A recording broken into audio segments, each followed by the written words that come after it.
Let us speak honestly, without fear, without filters, without the plastic coating that covers modern gaming. Because today's gaming landscape has become a maze of monetization schemes, corporate trickery, and shining distractions to change everything. Yet most of them forget the single most important ingredient: the player.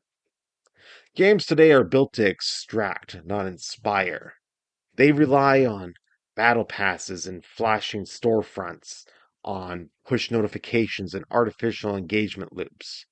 They even use artificial intelligence to generate graphics because they're too lazy to do it themselves. Or perhaps they just hate the consumer that much. I don't. Many of them rely on spectacle rather than imagination. They tell you what to see, what to think, what to buy, and then they ask for more money once you are inside. They do not ask you to dream. They do not ask you to participate in the magic of the story. But gaming was never meant to be a scam. Gaming was meant to be a collaboration, two halves of a single experience. The creator begins the world, player brings it to life. The imagination of the one completes the imagination of the other, and together they form something that cannot be purchased. In a bundle or patched into existence, it must be felt, it must be lived. There was a time when this was normal, a time when the great pioneers of interactive fiction built entire worlds using nothing but text, passion, and pure creative fire. Look at the text adventures of yesteryear, made by Infocom, Level 9, and countless bedroom developers.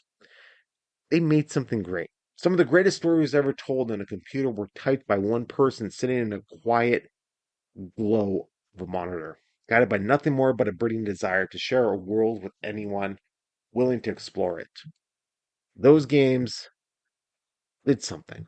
Those games meant something to somebody. They meant something to me. And, you start to think about it. There is a reason that text adventures refuse to die. It is the purest form of gaming, in my opinion. It is the story meeting interaction. Creativity means structure, imagination meeting challenge.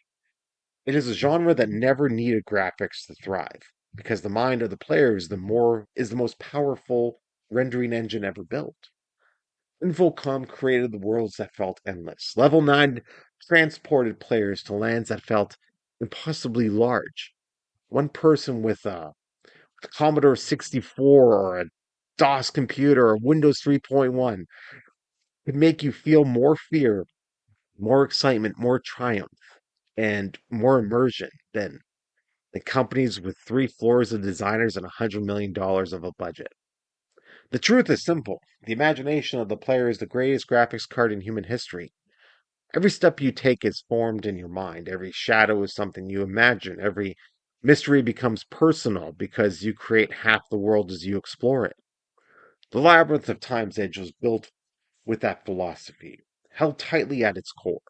It was built with the belief that the player deserves to dream again. It was built with the same fire that once drove the great solo creators to create entire universes from code and passion alone. This game does not tell you what to think. It does not tell you what to believe in. It does not insult your intelligence with constant pop ups. It trusts you. It asks you to step into a place that grows larger every day. Place carved room by room by hand. Place with more depth, more atmosphere, and more imagination than anything a modern corporate system could mass produce. And as you walk through it, the game comes alive, only because you are there to bring it to life. You are the missing half of the world. You complete the story simply by playing it. This is what gaming used to be. This is what it should be, and this is what it should become. Let me make this clear. The era of the text adventure has returned, not as nostalgia, not as a gimmick, but as a revolution back towards what gaming truly was at its heart. The Labyrinth of Time's Edge is more than a game, it's a collaboration between creator and player. It is the continuation of a creative lineage that began decades ago with a few inspired minds decided that imagination was enough. It carries the DNA of Infocom. It carries the endurance of Level 9. It carries the fearless spirit of the solo developer who refuses to let the art form fade. You must play this game because it respects you, because it trusts your imagination, because it will challenge you, unsettle you, inspire you, and remind you that why you fell in love with games in the first place. This world is massive, handcrafted, and alive because you will breathe life into it. The journey is not passive. You're not a bystander. You are the co creator. Every room is a story, a decision in its turning point. Every moment is shaped by what you bring into it. And in return, the Labyrinth offers you something modern games cannot imitate: a sense of discovery, a sense of purpose, and a sense of wonder that no microtransaction, no cutscene, no AAA production, no AI slop used by corporations can ever match.